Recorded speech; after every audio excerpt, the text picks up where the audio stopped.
Yo, yo, yo. Welcome to NS9 Live. I'm your host, Anthony DiNardo. With me, we got Tyler. We got Jim. What's up? What's going on? I always wait for Tyler to say something, and he never says something first. I always wait for you to say something. No, you first. I'm not good with small talk. We know this. As long as you're good with ball talk, that's all it matters. Well, I don't know if the Pirates play much ball. That's true. Well, what's up? We're all back. I feel a general frustration among us all right now. I think the Pirates are just really setting in with everyone. I kind of think it's just you're getting to the point now where you're hopeless. Like I don't know if we've reached hopeless point, but we're getting really close. We're getting really close to just hopeless territory. Yeah, like does it not feel like we're at the very least close to this year just being another meaningless year? That close. Yeah, this team is showing no signs of being a competitive ball club.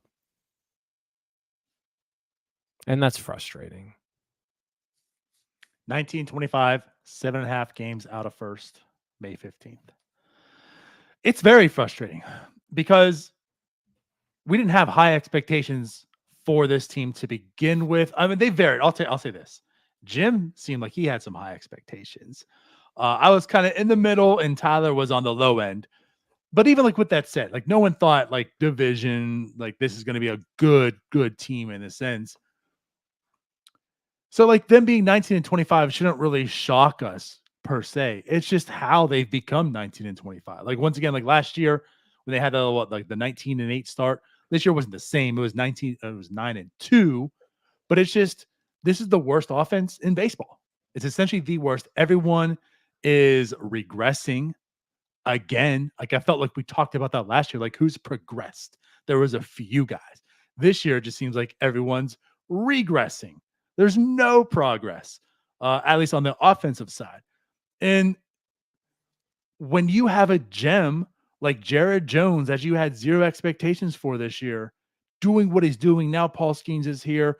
You know, there's still Mitch Keller. That like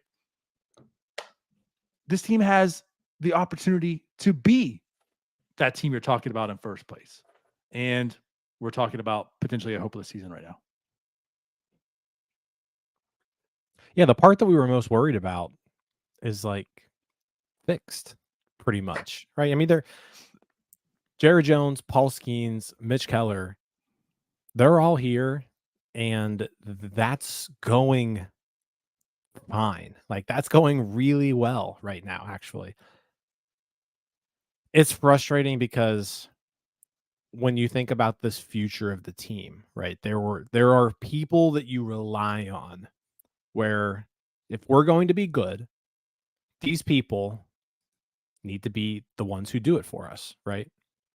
And Brian Reynolds has been fine this year, right? He's been fine. I have no complaints about him, but he also hasn't been otherworldly. He's been fine, right?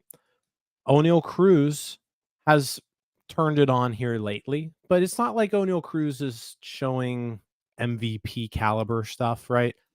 He's just showing that like he's a freak athlete. He can do crazy things out on the field. He's going to win you some games. He's going to do some really cool stuff, right? But I'm not seeing MVP caliber O'Neal Cruz, right? Which is kind of where they needed him to be, really, if we wanted to get to where we wanted to. Also, that's kind of nitpicking. I mean, it's nitpicking. This guy's not and I'm MVP starting at the status. I'm starting at the top here. Oh, fair. But like Cabrian Hayes, right? You looked at how Cabrian Hayes ended last year, and you were like, if he can just keep that going, if he can turn into that good hitter that like we see that he can possess the skills at certain times, that'll help so much. That hasn't been there. Is that because he's hurt? I don't know. We'll find out. Hopefully when he's not hurt anymore, but that's another thing. He gets hurt all the time, right? And then the younger guys who you were hoping to take a step forward this year. Davis, Sawinski, Triolo, Piguero.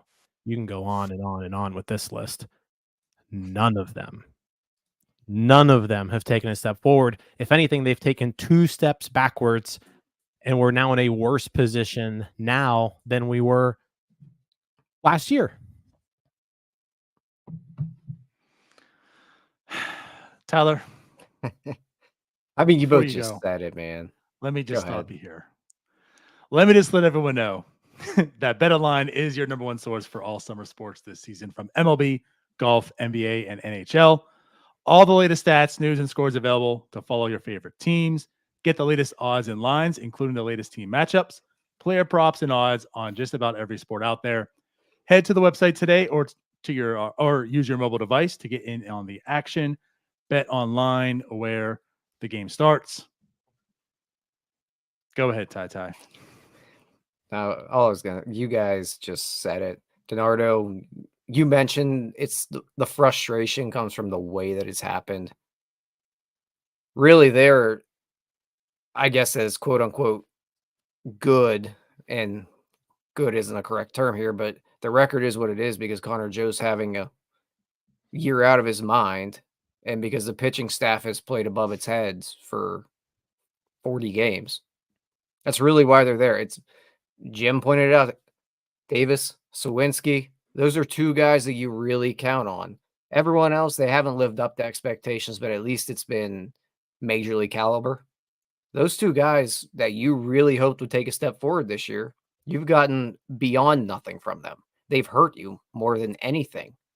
They're not even playing at a major league level. They've both been atrocious. And then you add in all the other acquisitions that have happened, and it all compounds to just a bad baseball team. Right. They're So not better naturally, than we're the all happy. Oakland A's. They're not better than the Oakland A's. They're not better than the Washington Nationals. Like, this team they're playing just very bad baseball. And the fact that, like we mentioned, all the people that you needed to rely on to take that step forward, they haven't, and they've taken steps back. Someone asked, can anyone tell me why they can't put Henry Davis at first? Because Henry Davis has been awful. He's been awful. We talk about how bad Rowdy Tellez is. Henry Davis has been just as bad. So Rowdy Tellez, 42 weighted runs created plus. Henry Davis, 48. Again, to put in perspective. They're terrible. Right. Terrible. And he's not performing in AAA either.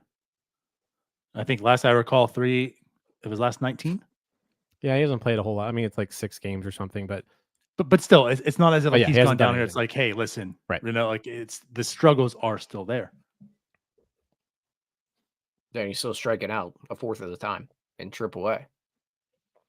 And I don't want to take us down a rabbit hole here, but I think maybe we could have a little bit of hope here. And Jim, you mentioned the hopelessness.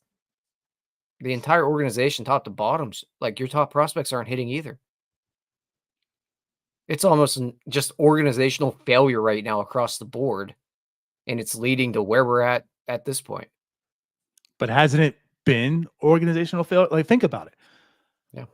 We've been worried about the prospects for some time now, especially on the hitting side. Like, Henry Davis blew through, right? But like, there's been concerns with a lot of the hitting prospects, and now that they are at the majors, you're seeing it come to fruition. I also get it's limited at bats. I mean, they all are for the most part, right, under 1 year service time. They're going to have their struggles. Like, well, I understand that. But at what point does somebody come up and perform? Can we get one guy to come up and say, hey, I'm a major leaguer? Or do they all have to come up and say, you're trash, go back down to the AAA, because you're awful. You don't belong here. Dude, there hasn't been one in the Sherrington era that's come up and just hit the ground running. The closest that you could say, I feel, is Jared Triolo. Yeah, maybe Sawinski, but even then he got sent back down. And of course, Triolo is looking really bad right now. But I feel like that's the closest. And here we are. You know, it's like that's what you're going to hang your hat on. It's not Gonzalez, it's not Piguero, it's not Bay, it's not Henry Davis, it's not Nick. Oh, I said Nick Gonzalez. You know, I mean, and those are top draft picks. Like Nick Gonzalez was your first rounder. Henry Davis, you drafted because this guy will hit. That's no question. He will hit. He's down in AAA. 3 of his last 19. Yeah, like where is the Pirates? Like we just got out of Milwaukee, right? Like where is the Pirates Joey Ortiz? Like where's he at? You know, like where's Joey Ortiz? Where's the Pirates Michael Bush? Where's the Pirates shit, even like Davis Schneider, right? Some guy who's been in the minors for a while and he's just tearing it up. Like when was the last time the Pirates had a Davis Schneider? You know? Like someone who just got called up at age 24 and just like started raking. Like Brian Reynolds. Those people like don't like, yeah, That's literally it. It's been that long. So like where are these people for the Pirates? Because they exist, right? Like prospects struggle, right? I mean, you look at Wyatt Langford, he's struggling. You look at Jackson Churio, who we just faced, you know, he's struggling. Now they're doing better than some of these Pirates younger players have performed, but younger players struggle, and it's just a part of it. But yeah, like where are these guys who are just coming up and hitting the ground running? Because it doesn't happen.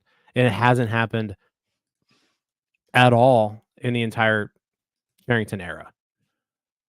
The guys who get called up aren't ready for Major League Baseball. Never mind. I don't need to say what I want to say. No, I'm not joking. It's Brian Reynolds. That's probably the last one to come up and just hit the ground running. And that's probably, it's not even just a Sherrington era. Hayes, it's organization. I was going to say Hayes did, but that also was kind of clearly fluky. I don't count that year. That year was fake. That was a fake year.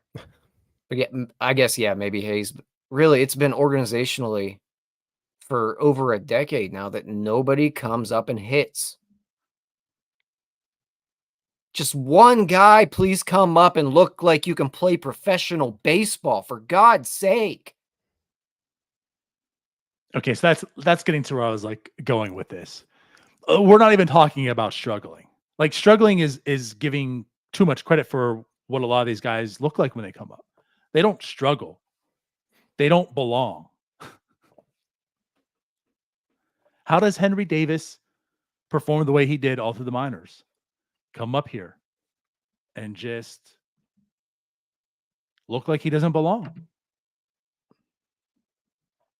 And this is consistent. This like I get prospect struggle, right? And I get everything's not linear. Some people come up and they perform, some don't, some take a while. But why is it every single time for every single player that they come up and they look awful?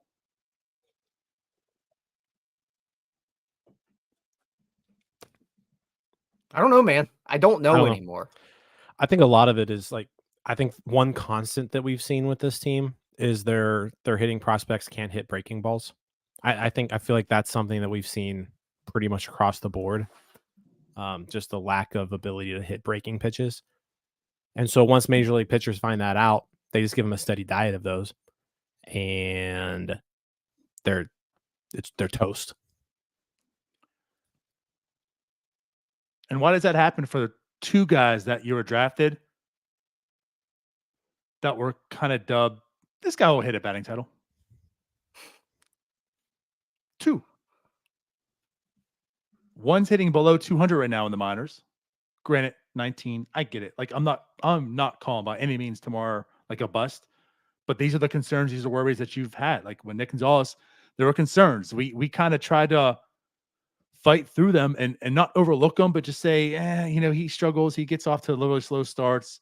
Strikeouts are there, but as he progresses, he gets better. And is Nick Gonzalez a major leaguer territory, right? The guy who's going to have a batting title. This guy will fight for a batting title. Tamar Johnson will fight for a batting title. He's hitting under 200 in the minor leagues. Why does this happen over and over? That's a good point. I mean, two guys that were said to have had elite hit tools, and I really do think it was true with Tamar, just show that they don't handle the bat that well. Like there's other things they do well, but the bat to ball skills haven't translated. And at some point, I know it's a small sample size, Neither of those guys showed any type of batting average or bat the ball skills. Something's going wrong here. Pitt City What says probably because they pay for scrub coaches, scouts, etc. Can we also just bring up the fact we haven't said this in a while? We talked about behind the scenes a little bit. The guy in charge, Ben Charrington, said, "Let's keep everyone." Most of the guys are turnovers from the Huntington era, where they didn't do this part well either. Yeah, that's the frustrating part. I mean, you just pull up the Pirates front office, right? And you look at club executives. Most of that list has been around for a decade plus. Like this isn't new blood. Like Ben Charrington came in, right? But a lot of these guys have been there. And I'm not saying that I don't know what these guys do or how they perform, but like Kevin Graves, Brian Stroh, Dan Fox, Steve Williams, Steve Sanders, I'm pretty sure too. Like those guys have all, maybe not Sanders, but like those guys have been here for a really long time. And those are your senior vice presidents, those are your assistant general managers. 2 of the assistant general managers have been there over a decade. Your vice president of strategy and research has been there for 15 plus years. So like these are just, and your vice president of player personnel been there for over 10 years or so. So like it's the same people we've been dealing with for over a decade. And again, I don't know how good Kevin Graves is at his job. We don't get to see Kevin Graves on a day-to-day basis. But there's a lot of holdover here. Charrington just kept the same guys who we've all seen Neil Huntington's draft track record, right? We've all seen the stats. We've all seen the numbers. Neil Huntington was really bad at drafting and developing players. Didn't do it. Like terrible at it. And that was his ultimate downfall, right? Because he was able to find some diamonds in the rough through free agency every now and then. That led really to those few good years, but he couldn't develop his own homegrown talent. And a lot of those people who were there during that time are still here. I truly think this might be hot take outlandish, but like I truly think Ben Charrington is afraid to fire people. That's just what it seems like. Like, why is Andy Haynes still here? Because Ben Charrington's afraid to fire somebody. Why did he keep all the people here? Because he's afraid to fire somebody. I just think he's afraid to fire people. Like, it's not a loyalty thing because those aren't his people. I just think he's afraid to have that conversation.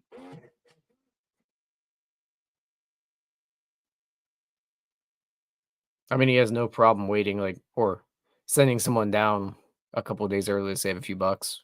So he's not afraid of that.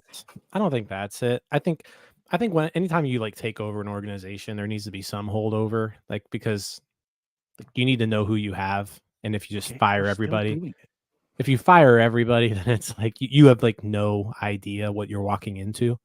We're still here. So and again, I'm not saying that any of these people, I don't know. I'm not calling for any of these people to be fired, right? But it's like these guys have been around a while. We need to be doing better than this. I mean, it's been 5. We're in year 5 just of this regime. And there's been no improvement. None. And they bottomed out 2 years ago, right? They got a little bit better last year. And you could even say last year was probably kind of fluky. Like they got really lucky with some timely hitting, like Joshua Palacios just all of a sudden becoming Babe Ruth in the 9th inning of games, like, but sucking all the other times.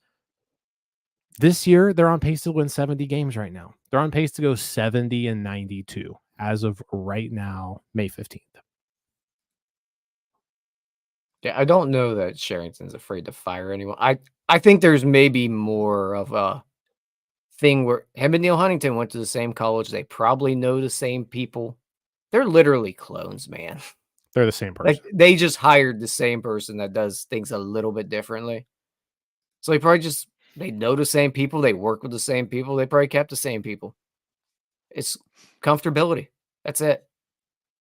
That's what Ryan and I talked about often. Like our biggest fear was they're just so similar that they do things a little bit differently, but very much the same. That's why we wanted Arnold, and they got Charrington. 1,641 days, fellas. Arnold seems to be doing okay too. Yeah. 1,641 days since Ben Charrington has taken over this club.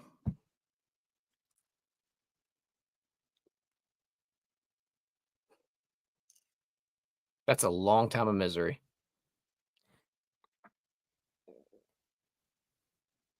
It's just you got to be better in year 5. You got to be. And like these people, like you sucked for a really long time, right? You deliberately were terrible so that you could go out there and you could get people like Henry Davis, right? So you can go out there and get people like Termar Johnson. Paul Skeens. You need to hit on those guys. Yeah, Paul Skeens. And like I said, Paul Skeens looks like a can't miss guy. But the rest of these draft picks, they're not panning out. Nick Gonzalez was a top 10 pick. Don't know what we got there. Number 1 overall pick, Henry Davis. I'm not saying he's a bust. We won't know for a couple of years, but he's looking pretty terrible right now. Termar Johnson, again, like the power's there, and he's walking a lot, but he's like you brought it up. He's hitting below 200 in high A ball. He's hitting 172 in high A ball. 172. And this was a guy who had a hit tool of like 70 coming into the draft. Like, what are they doing to these players? I think a really simple way to put this entire Charrington tenure is, what has he done well? I cannot name one thing he's done well to this point. I can. What's that? Been bad? I think he's done a good job of developing pitching prospects. I can't say that.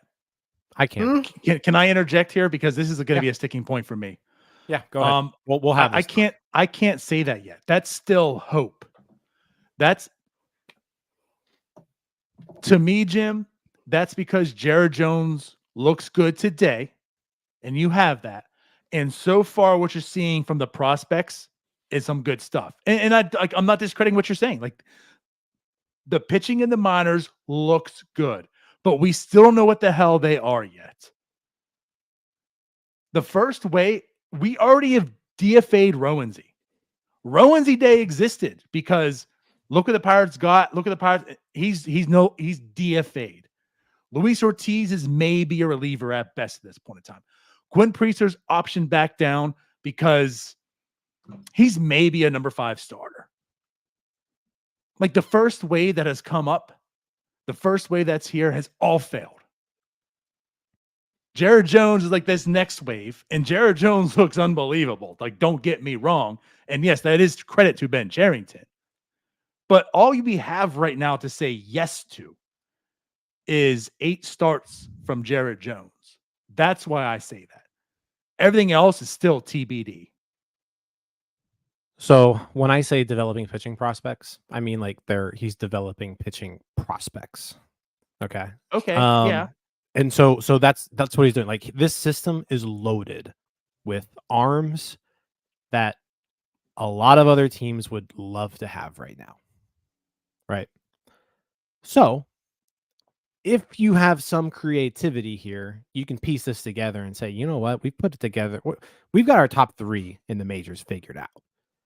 We clearly have an issue developing bats. It is our shortcoming. We can't do it. We haven't figured it out. So guess what? We've got a ton of pitchers, a ton, that have trade value. Like, we have legitimate trade value in the organization right now. And that's thanks to this development program that they have developed really good pitching prospects. Okay. So use it. Like, if you really want to win baseball games, let's go and use these pitching prospects and get some hitters, because clearly we don't know how to develop hitters. We've shown that we can develop at least pitching prospects, right? Let's use some of those pitching prospects. So that's kind of where I'm at right now. I don't know if we can, I don't know how creative we can get in the middle of the season, depending on what's available out there.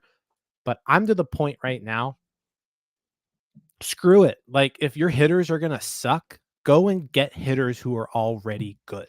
Don't even, Jack Sawinski sucks, put him in the minors. Henry Davis sucks, put him in the minors. Jared Triolo sucks, put him in the minors.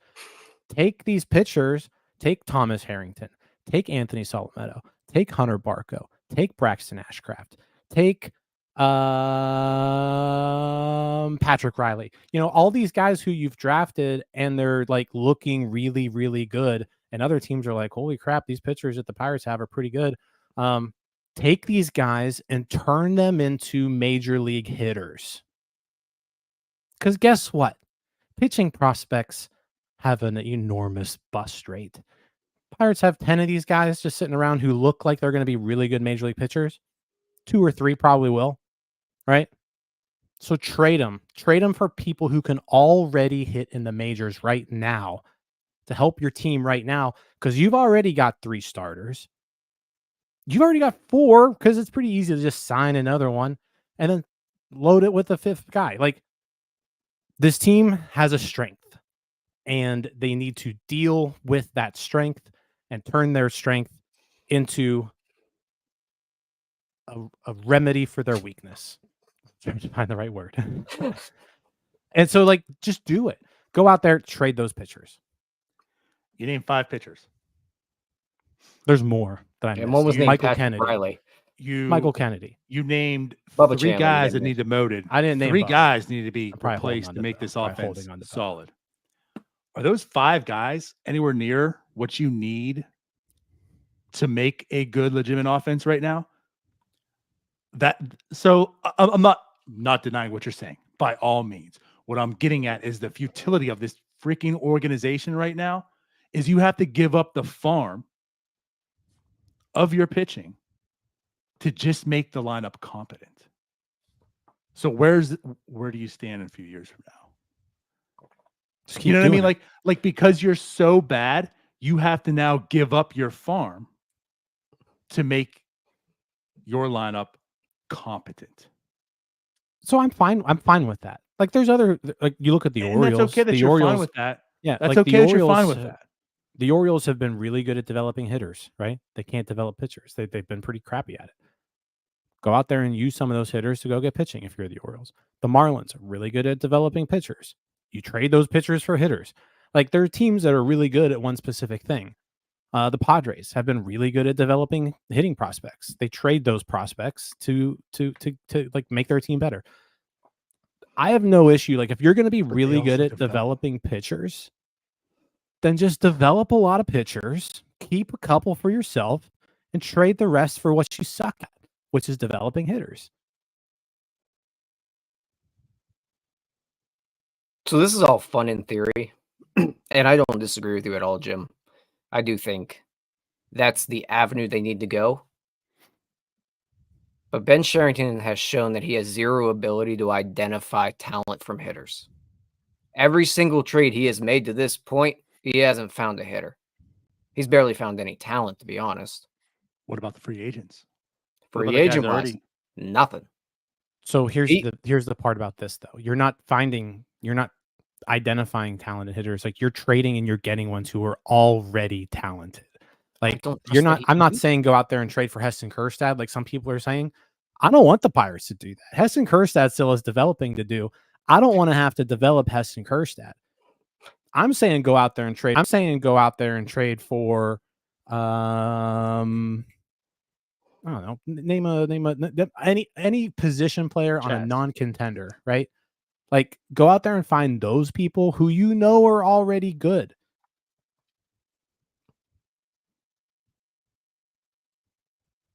Those guys just aren't getting traded willy-nilly. No, I mean, they could.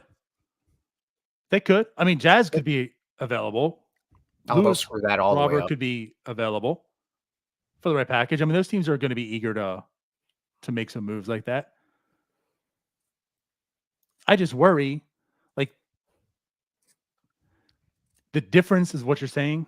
The Padres also spend money to supplement. Like, they also go out there and fill their team with other guys. You can do this if you're good at all things. You keep this pipeline, like, you're bringing up people, you're using the prospects to supplement your team opposed to money. That's fine, but like, you can't be a under $100 million payroll team and just build your offense through trading prospects, because it's going to be 2 to 3 per one. And you have to have a lineup of 9 guys. So you're not going to have a pipeline of 18 to 27 prospects that are worth filling out major league ball clubs. And I know it's a little extreme, but that's where I'm at. You can't be this much of a failure in developing guys and still be productive. Like, you're trading that entire pipeline of pitching now to get 3 major leaguers. Okay, Kutch is gone really. next year. I don't know, man. That's definitely not longevity.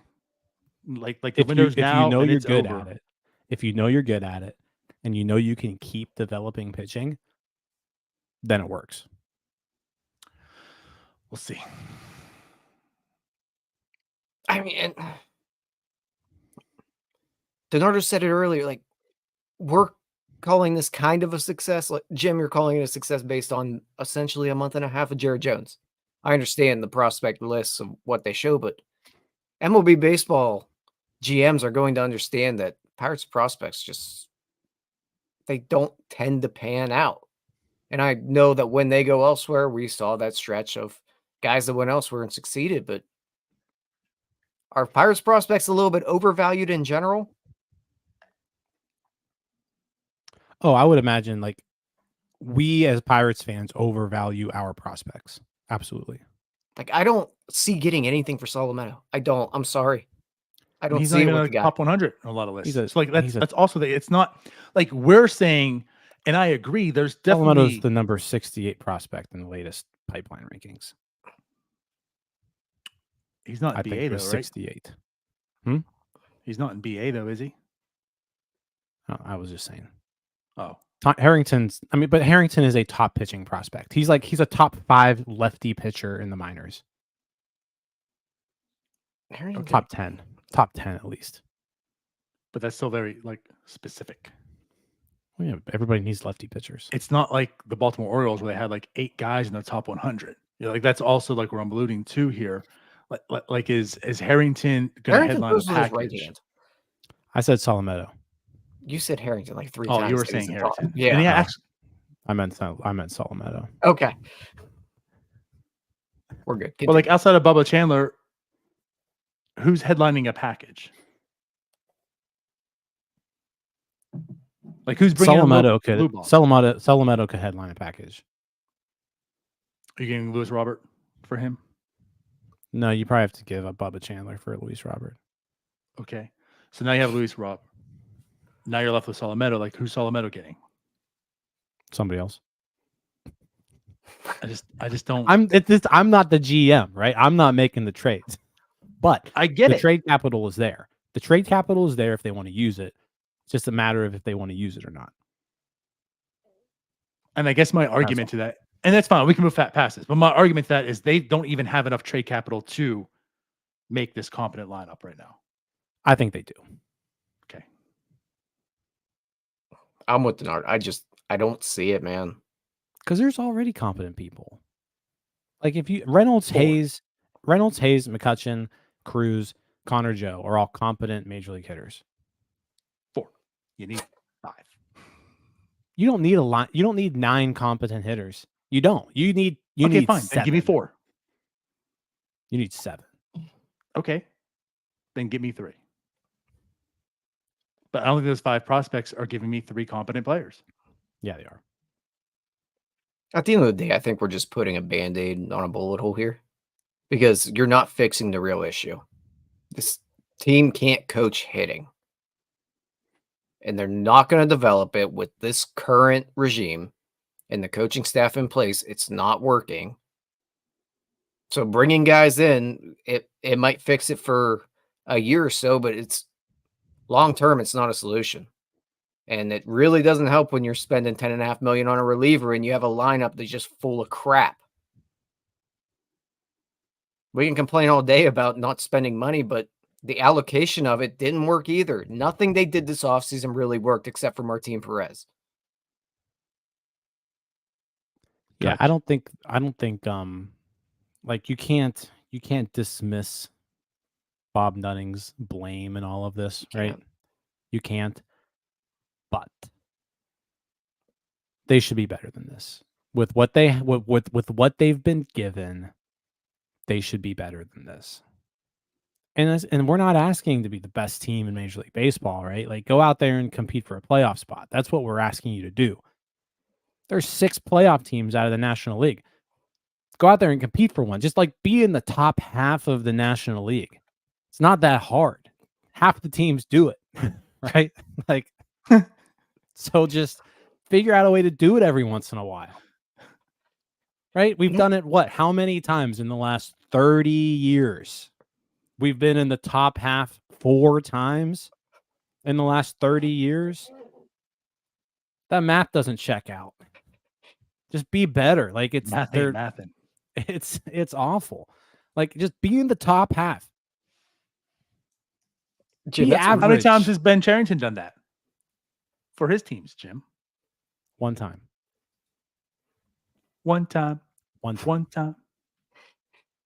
Jim, that's a really good point. Really, you just be in the middle of the pack. And we're talking about like probably 2 to 3 teams that aren't even trying every year. You just got to be better than like the 2 or 3 other teams that are kind of trying, but they're terrible. That's true. Because like that's actually 100% true. There's 15 teams in the National League. 1, 2, 3 of them are just, and pardon my language, they're dog shit, right? Like, they're terrible. So really, you only have to beat like 4 other teams. At least play to their all. level. The problem is the Pirates are usually that team that's dog shit. They are the team. It's just frustrating because, just going back to the beginning, every single person you needed to rely on, they went backwards. They went backwards this year.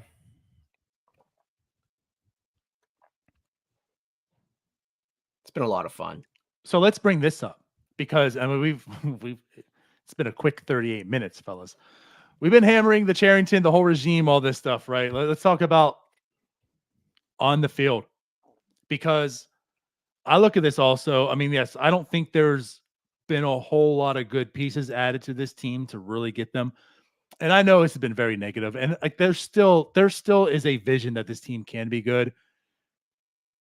I just think I say this sadly because pitching can go at any moment. Injuries happen a lot more frequent. But like the reason this team can be that is now because of Paul Skeens and Jared Jones. A lot less of like the Nick Gonzalez's and the Henry Davises and the Brian Reynolds and Brian Hayeses, right? It's them two. If there's 2 aces, then Mitch Keller's your number 3. Like now this organization is shaped around that. That's what can maybe get this organization to a top team as Jim's thriving for. But like I said, like the pieces maybe not great, but at any rate, even like Rowdy Tellez, they all should be better at what they're doing. Like Rowdy Tellez is terrible, right? But in no means is he this terrible. Jack Swinsky is terrible, and he should not be this terrible. We talk about all the prospects, right? So why is everybody being so terrible? Now let's talk about the coaches. And we want to talk about Shelton. What are our thoughts on him?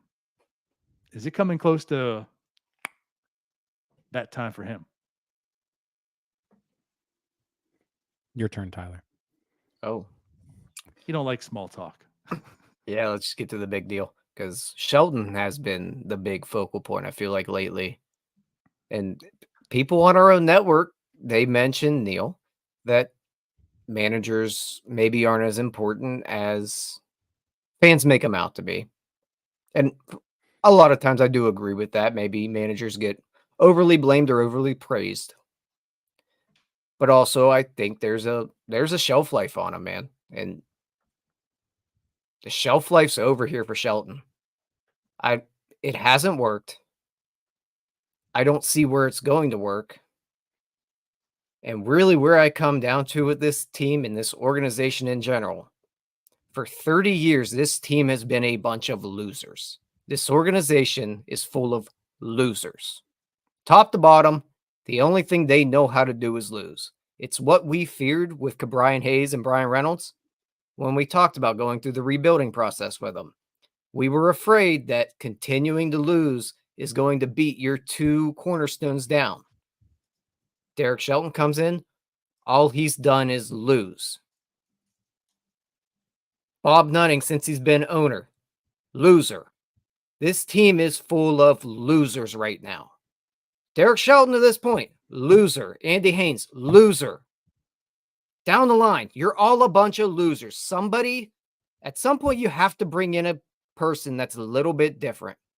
Clint Hurdle, he didn't win much in Colorado, but he had a different personality about him. I understand bringing Shelton in and why they did so. And it's probably not completely fair to Shelton because he could be a good manager in a different situation. This situation, it's not working. I think they need a big personality here, somebody that has a gravitational pull, and they need a legitimate veteran dude here. AJ Burnett was a winner. Say what you want about him. Big ego, big personality. Dude won. He went places. They won a lot of baseball games. Not all because of AJ Burnett, but he knew how to win. This team's full of guys that have no idea how to win. The stat nerds will never understand it, but you have to learn how to win at some point. This organization has no idea how to do so.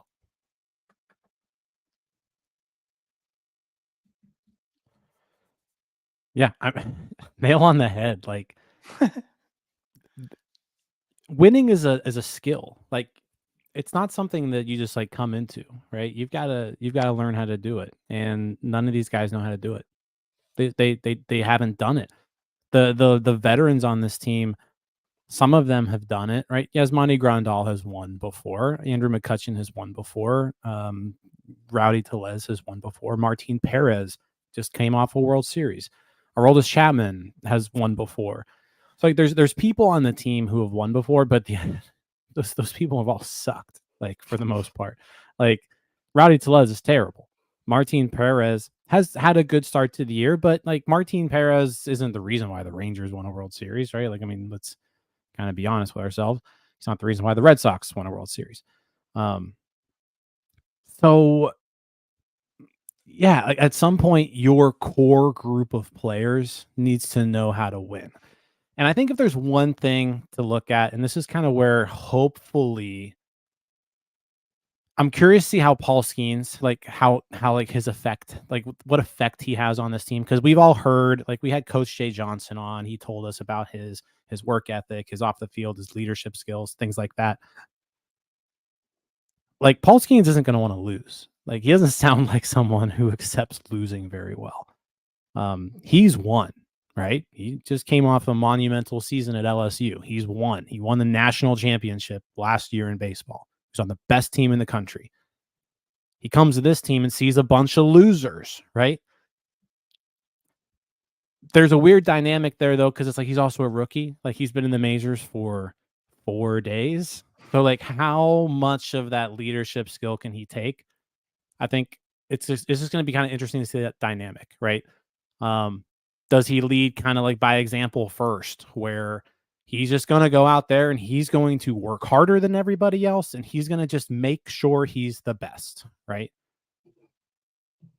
Maybe that's how it starts. And then after everybody kind of sees it for a little bit, they take notice, they change how their dynamics are, they change their personality.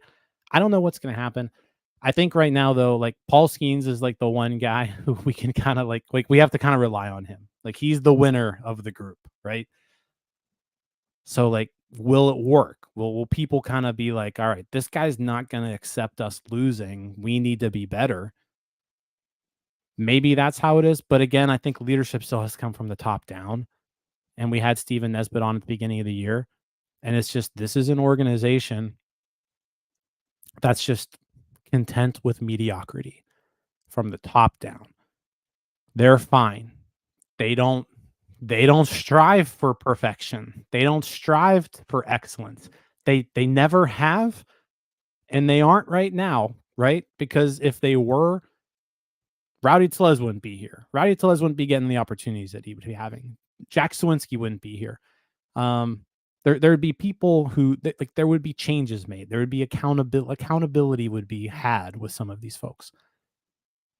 So I don't know. We're gonna see what happens, but Paul Skeens and Henry Davis were the two guys I was kind of hoping would kind of like pull this team out of this. Henry Davis, you can be a leader all you want, but if you can't perform, it doesn't matter, right? He needs to get right on the field before he can make any kind of impact off the field. So now we're left with Paul Skeens, and it's like, all right, buddy, take the reins, like lead the team. Yeah, man. I don't know if the answer is firing, but like Shelton today. But here's what I want to say about Shelton. We've talked to length about like our thoughts on a manager, and by now you kind of know what mine are, right? I think the X's and O's matter less than the clubhouse stuff, the behind the scenes, and I keep going back to the Guardians, then Indians, and Cubs World Series, right? You saw Terry Francona outmanage the hell out of Joe Maddon. And who won? The Cubs, right? Joe Maddon isn't a good X and O's guy, but you know what he is? He's a good clubhouse guy. He brings in this attitude. He brings in this, and the guys rally around him. And, like he brings the best out of people. He knows the buttons to push as well. Between the lines, not so great. And I feel like Shelton has more of that in him. The X's and O's part, I think he lacks on. I think he does better on the behind-the-scenes stuff. I'm not saying he's good at it. I'm not saying he's great at it, I should say. But I think he does better at that. So he does the better part of what I appreciate mostly in a manager, right? But the thing about Shelton, and it's circumstantial, he's a rookie manager. He came into a rebuilding club. I don't know if he's terrible. I don't know if he's great. I don't think he's terrible, but I also don't think he's great. I don't think he's that good, right? And with that being said, he's in a situation where this was a rebuild. And like you said, Tyler, losing. May 17th, 2022, guys. The title of our show, Hello, Apathy. What we put in the description? Has the fan base become too apathetic? Anyone worried that the clubhouse has become too apathetic? This was 2 years ago, and these were our concerns, right? The culture, our concerns. Fast forward 2 years now, and this team is ready to go. What are our concerns right now? The same thing. Like, to the point, like I said about Shelton, I don't think he's terrible. I don't think he's good. But what I do think is, regardless, this team needs a new voice. He needs to go. Someone else needs to come in. There has to be a new voice, new leadership, new culture. And again, you know what, Derek? It's just part of the process. Sorry. But honestly, most rookie managers that take on a rebuild is a dead man walking until you're ready to compete. And when you're ready to compete, boom goes the manager. They don't get the extension. They get the axe, and you bring in the guy that's ready to take that team to the next step. What the Pirates have decided, because Ben Cherington's too afraid to fire people, is we're going to continue this. We're going to continue the apathy. We're going to continue the non-accountability. We're just going to continue the status quo, which has been what, fellas? Losing. So here we are. Yeah, I missed one person whenever I was calling everyone a loser. Ben Cherington, loser, literally. all he's done is lose, except for 1 year, and he is holding a job right now because of 1 year that he just caught lightning in a bottle. Aside from that, loser, and he employs losers. Top down, Thanks, like Jude Corn Fairy. said, that's where it is. It starts there. The guy that's done nothing but lose as a GM employs a bunch of guys that know how to lose, and that's it. Like I mentioned Clint Hurdle, and I know he lost a lot in Colorado. He really had the one season where they went to the World Series. Clint Hurdle was different. Put Clint Hurdle and Derek Shelton together, they are night and day different people, you can tell. Who's going to command a room? Clint Hurdle walks in a room, everybody's eyes go up. Derek Shelton walks in a room. Okay, hey, that's Derek Shelton. He doesn't have that it factor. And at some point you have to have that it factor.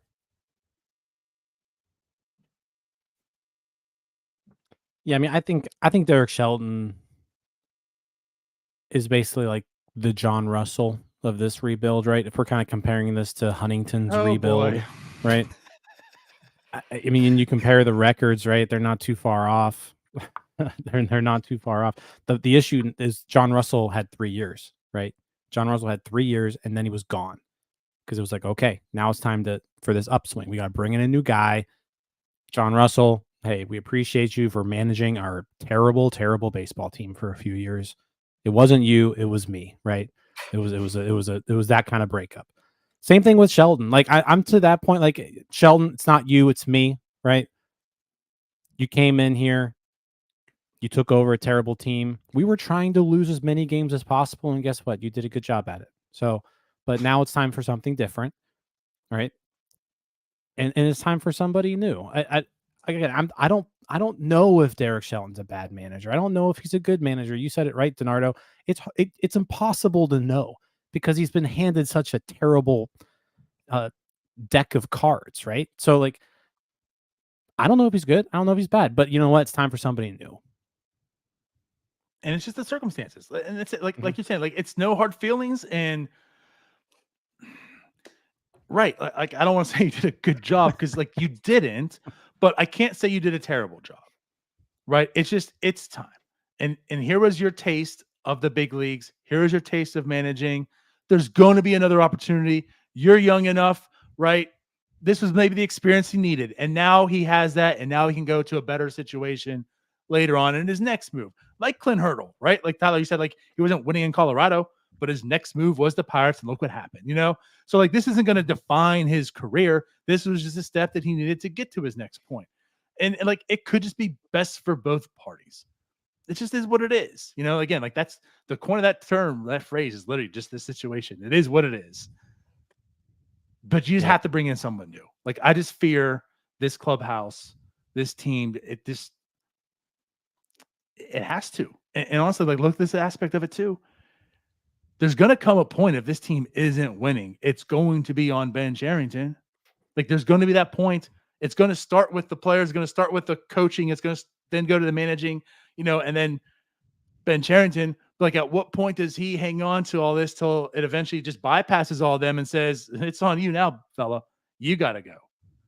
So when's he going to start saving his job? Yeah. I mean, go ahead, Jim, if you want. I don't say. I mean, it's the Pirates podcast, but you know, a lot of you are probably Steelers fans as well, and you know, Tomlin always gets harped on for that. Like the standard is the standard thing, right? And right now, the standard is the standard, and it's not good enough. You need a new standard. And you know what I was going to add? Like a lot of people probably watching are Steelers fans as well, and Mike Tomlin gets a lot of hate. Mike Tomlin has shown he will not go through a rebuild. He will not accept losing.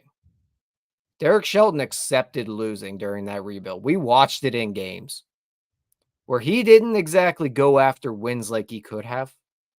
Mike Tomlin refuses to lay down and lose a football game. Say what you want about him as a coach. The guy has that winner's mentality. I don't know that I've seen that from Derek Shelton since his time here. Here and there, maybe. There's been too many times where, and we talked about it before during his early stretch during the rebuild, while they were flat out tanking.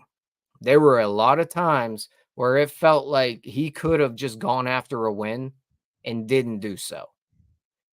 And we wondered what that would do to the future building of this club. And you have a manager that doesn't look like they're putting winning first. I think we're there now. And you mentioned it, Nardo, guys that come in during a rebuild, they don't last. You get fired. Plain and simple. It doesn't work out. Learn from it. Get a different job and do better. You had your manager job. Now go get another one in a few years, and hopefully it goes better. Yeah, I just want to interject and say one thing. I thought that was kind of unfair, what you said about Tomlin and Shelton, because NFL is different than MLB, and like the Steelers have never had that terrible of talent. But the more I thought about it, I don't know if I see that fire in Shelton in the same way as Tomlin. And like you said, you can question Tomlin all you want, but there's a fire in him, that's for sure. And you know what? He also demands respect in that. Well, it's not a clubhouse; it's a locker room, but he demands respect there. And I don't know if I see that in Shelton. So I think that's actually a pretty good point. It's a different sport, but like coaching's coaching. Mm-hmm. Leadership is leadership. Exactly. It translates. Ted Lasso. Yeah, and to go back to it, like I don't think Derek Shelton's a bad leader. It's just the situation you were put in. You lost a lot of games. We gotta be better now, and that includes the leader. And the leader's leader. And when the Cubs were leader, yeah. And when the Cubs were ready, they brought in Joe Madden, and it put them about a year or two ahead of schedule. Now let's go back where this all started about the managers and wins. I also don't believe the manager adds or takes away that many wins, X's and O's wise. But Tyler, talk to us about Joe Madden. Your thought there? No, the Cubs at that point in 20, that would have been what, 14? When did he get hired? 20. I'll look it up. I think he got hired 2014. Can't exactly remember. But Joe Madden was 2015. 15 he got brought in. Okay. But everyone knew the Cubs were coming. We saw the prospect list. Now, granted, they brought in a lot of guys with their money. That helped speed things up as well. But that 2015 season, everyone knew the Cubs were coming, but they were probably still a year or two away. Joe Madden comes in. All of a sudden, the Cubs are for real. The mindset that a certain manager can bring in, you mentioned it, Donardo, about the X's and O's and how many wins they add to it. It's probably a very slim margin. But the dynamic that gets brought into that clubhouse, that's where you win games. And that's what people don't see. That's where a manager really makes their money.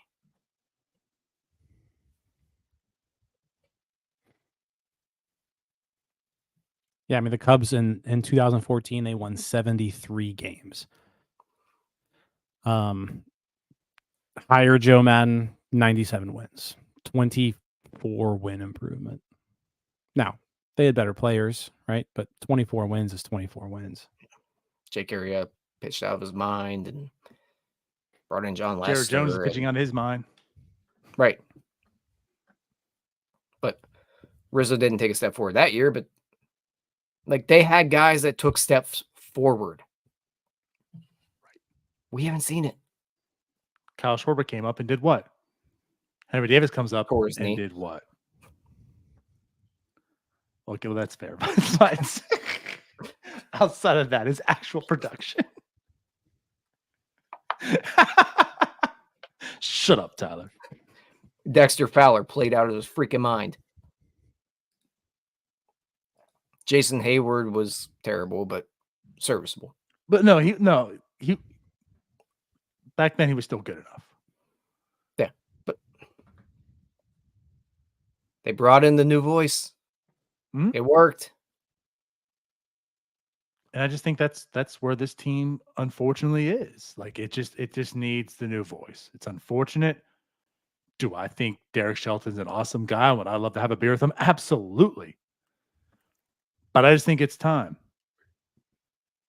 And, like we've seen it. I'm not like trying to compare apples to oranges, apples to apples here. But, like the Cardinals, they had Mike Matheny. Cardinal says the standard's the standard, and this doesn't fit our standard. You're gone. And what happened immediately? Immediately. Took off. Because that team had talent, and it wasn't performing to the talent. And there's still like unknown talent to this team. This team's still too talented to be the worst offense in baseball. This was supposed to be the strength. The bullpen, the hitting would be good enough. Like it wasn't going to be good, right? But like it was going to be at least an average offense, especially with Cruz coming back. And here we are. By the way, Amber, once again, thank you for the super. We, as always, appreciate it. Thank you, Amber. Phillies, another one. 2022 Phillies. Joe Girardi was 22 and 29. They fired him. They went to the World Series. So Joe Girardi. Yeah, that was Joe Girardi. Yeah. So said sometimes you just need new blood, and I think that's just where we're at. It might not work. If it doesn't, it doesn't. But Derek Shelton's not managing the next World Series winning team by the Pirates. I can promise you, Derek Shelton will not be managing that team. Well, I'm sure a lot of people in the chat will say he'll be deceased by God, I just hope there is a ever next. happens. Yeah. That's why I said I promise he won't be. Derek Shelton the fourth might not be alive then either. The world might not be existing, but yeah, well, that could be like next year, actually. True. That's actually what's going to happen. The Pirates are going to be just the best team in baseball. That's going to be the end of the world. We're never going to get our shot. September 27th, the world implodes. Do we want to get into the first base situation here? I think we've said, we know we can go for days talking about what we've talked about so far, but I think we've said our piece, enough out there. Do you want to talk about the first base situation a little bit now? Rowdy Tellez is terrible. Connor Joe, though. Connor Joe's been great. Play Connor Joe as much as possible. Get rid of Rowdy Tellez. And bring up Jake Lamb, because Jake Lamb can't be worse than Rowdy Tellez. And play Jake Lamb like once or twice a week. And play Connor Joe 5 times a week. 5. I feel like we should just give me my flowers around here, because I think I was the first one to mention like calling Jake Lamb up. Also, I was the first one to mention Jared Jones in the rotation back in like January or February. And I feel like Jim was the first to talk Lamb, actually. No. Because I remember arguing with Jim. No, but Jim argued with me about it. Okay. Jake Lamb's okay, then if that's the case. It might have been on PlayStation. I don't remember. I don't remember. But I got poo-pooed on my Jake Lamb stuff. Oh, he's terrible. It's just that the Pirates in the situation that terrible is an improvement. Either way, I think I wanted to break camp with Jake Lamb. You might have. I don't know. I remember being in a Twitter thread, Jim, with you and Gary Morgan and just saying, you guys need to shut up. Stop this. What are you doing? We're talking about Jake Lamb. Stop it. You know what? I might believe that because Jim's been anti-Rowdy Tellez for a while. Yes, I've been anti-Rowdy Tellez since the day he signed. Yeah. Teamwork makes the dream work, Jim. But Rowdy Tellez is not working. I do think we're starting to see Shelton move towards that Connor Joe at first base thing. It's just got to be more often.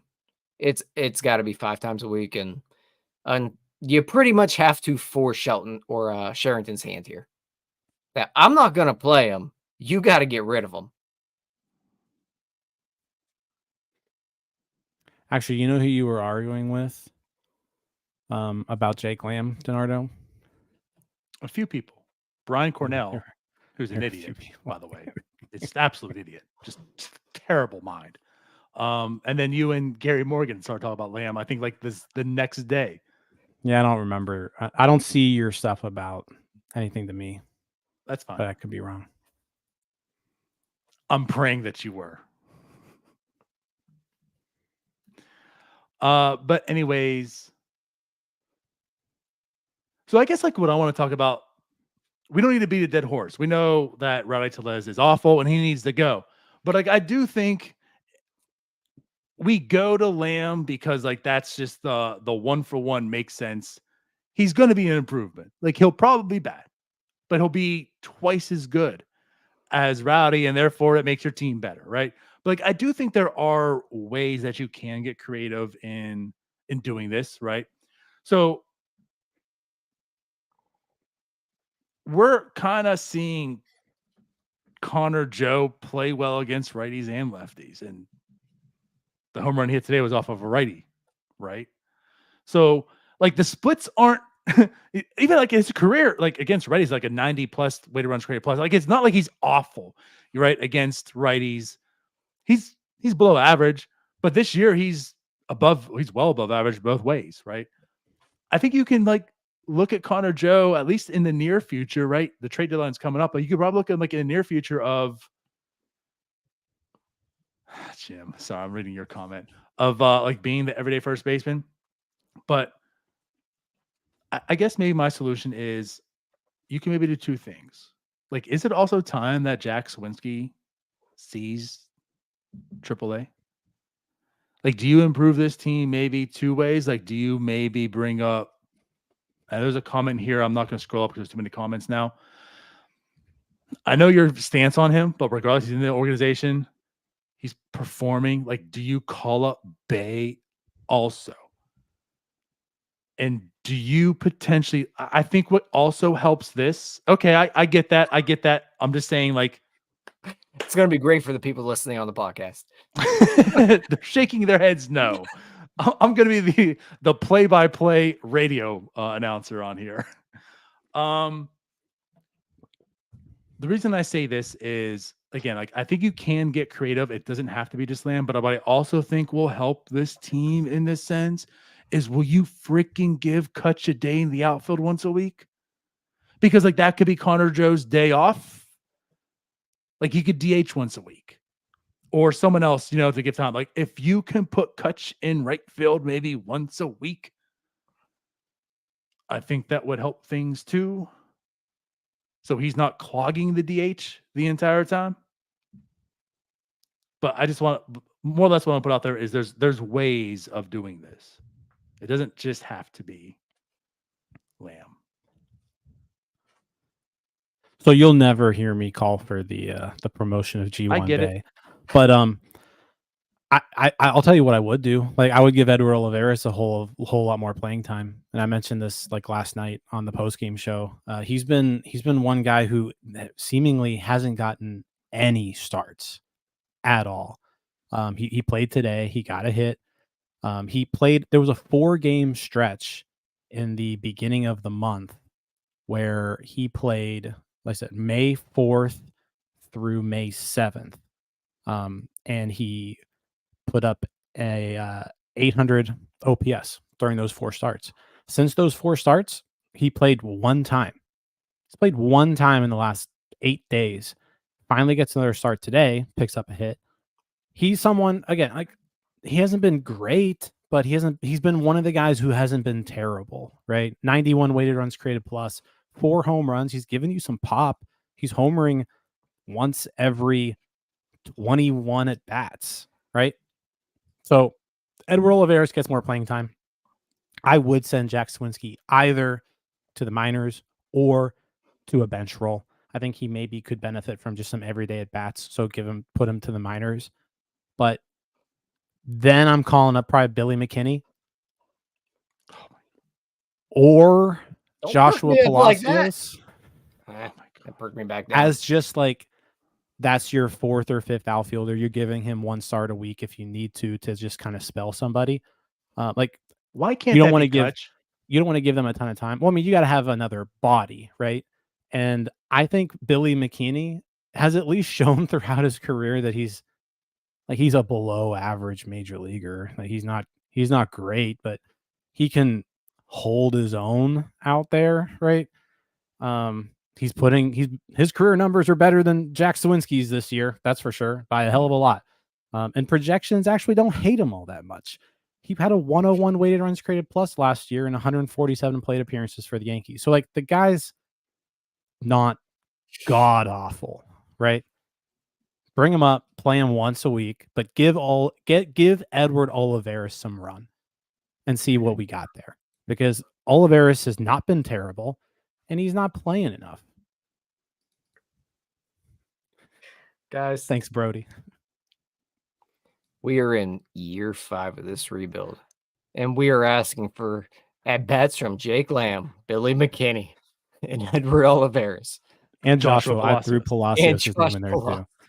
This is where we're at. I know it's dire. And we are in when I'm calling for Billy McKinney's promotion, this is break glass in case of emergency time. What the hell are we doing here?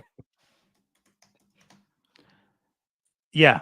So if you rewind back to the very first minute of our show, full circle, full circle moment.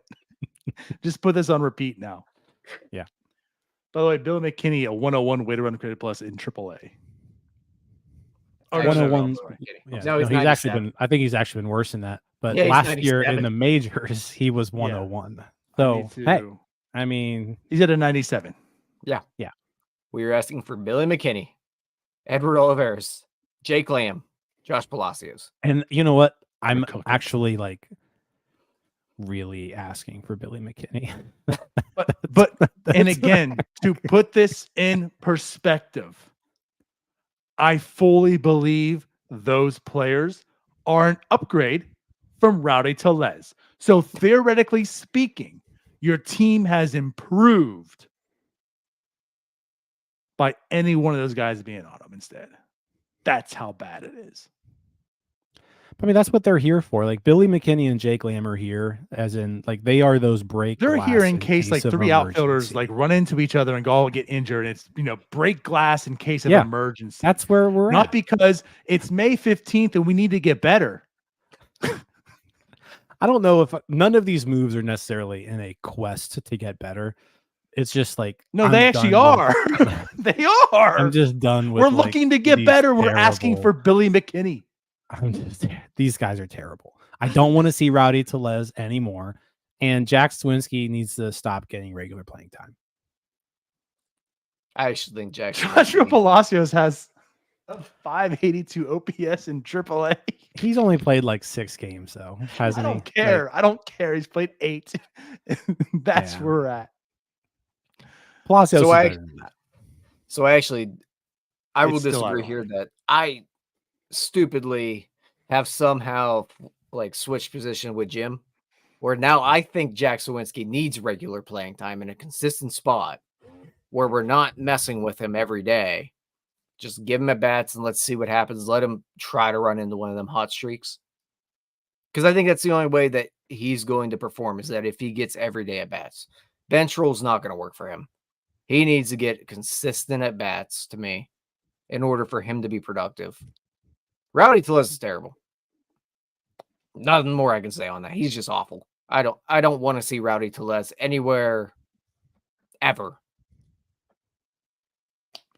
I like Billy McKinney, but like I don't need to see him. Like, I don't hate that idea, Tyler. I believe you. It's just the problem with the construction. Like, they don't have a spot to hide Jack Swinski to get him going. So I don't You want know? to hide him. Same thing with Well, O'Neal Cruz when he was struggling. I don't want him in the 7th spot. Give him at bats in a normal I'm just literally spot and talking let's about on ride. the roster.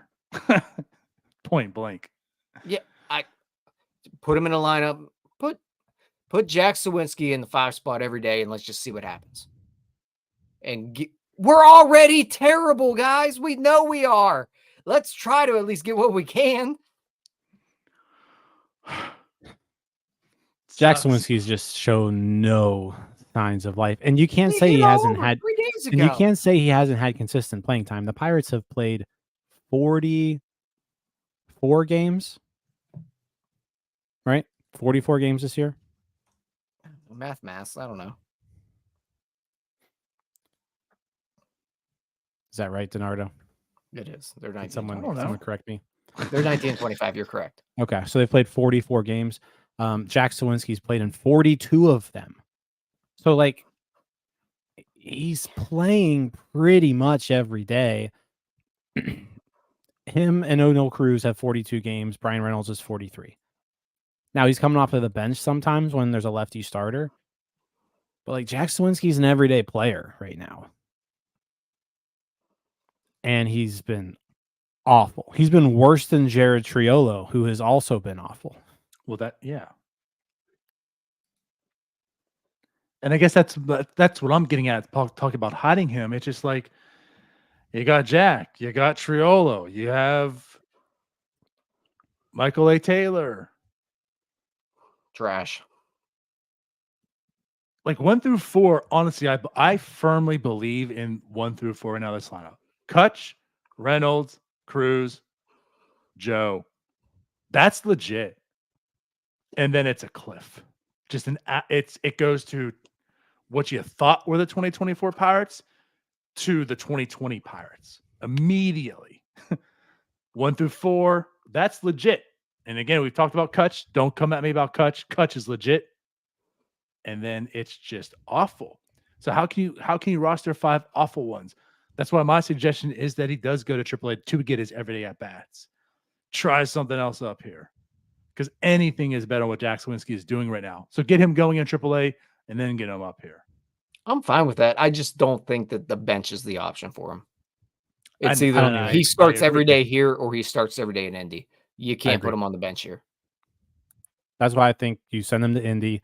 You give Olivares everyday playing time for a while. Like give him a run. See what he can do. And if you need that 5th outfielder, it's Billy McKinney, baby. And to Jim's point, I mean, yeah, like Jack Sawinski he had a plate appearance today, right? I don't know if he did actually. He was before today's game. He, Connor, Joe, and Kutch were all tied at 138 plate appearances. Good for 5th most. Mm-hmm. So today he's going to be 7th most, but like that is where he's in line. So like to Jim's point again, like he is basically an everyday player. He got in the game, but he did not get a plate appearance. Okay, so he's still at 138. And again, Kutch and Joe are just right above him. And you would still consider them everyday players. Like you want Joe being there more than he is per se, but he's still an everyday player. Yeah. Either way, Sawinski, I just got to see him in a lineup every day somewhere, whether it's here or there. But whatever you decide, it's got to be somewhere. It's got to be there. He's the worst player on the team. And Hayes needs to get healthy.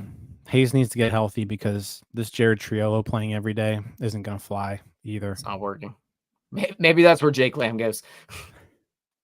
I mean, Triolo needs to go, but there's no replacement for Triolo right now. Jake Lamb and Connor Joe on the corners, baby. Playoffs 2024. Has Lamb played third at AAA? I don't even know. I doubt it. Maybe. I don't know. I don't know. I guess I look close enough, but I feel like he hasn't. Next, Jim's going to be talking about Aaron Shackelford. Aaron Shackelford got put on the developmental list last week. Yeah, that's how good he's doing. Last year, we were clamoring for him. I was. He is not. Jake Lamb has not played. Jake Lamb has not played any third base this year, but he has played quite a bit of it throughout his career. Yeah, he knows what he's doing there. He's played exclusively first base and a little bit of right field. Either way, there are options to replace Rowdy Tellez. And that has to come. That has to come sooner or later. I'm one of them. He's 0 for Cinco de Mayo. Again, just like he has not had a hit since Cinco de Mayo. And he has a 42 weighted runs created plus. I mean, every day he gets closer and closer to Austin Hedges last year, who was not even good enough to be a backup catcher with good defense. It's your first baseman. Go ham for Lamb. Let's go. Wonder what Andy LaRoche is up to. Hitting better than Rowdy Tellez. Did we not know how good we had it with LaRoche? And Jeff Clement. Yeah. Oh, you mean Adam LaRoche? Adam. I say Andy. I was talking about third base. I wasn't brought him great. up because of Jim's love affair with him. Yeah, I Adam love Andy. LaRoche. Adam I would LaRoche is probably our die. best first. Well, Garrett Jones is probably our best first baseman. Die to have Over that consistent. over an extended period of time, though, Adam LaRoche is the best first baseman. He was pretty Pirates have had. consistent for a while. Yeah. He just couldn't hit in April.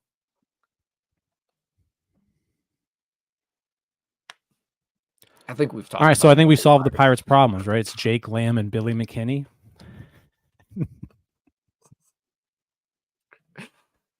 Why are we still doing this? 3.2 WAR in 2 seasons, guys. For LaRoche. I would die to have that for a first baseman.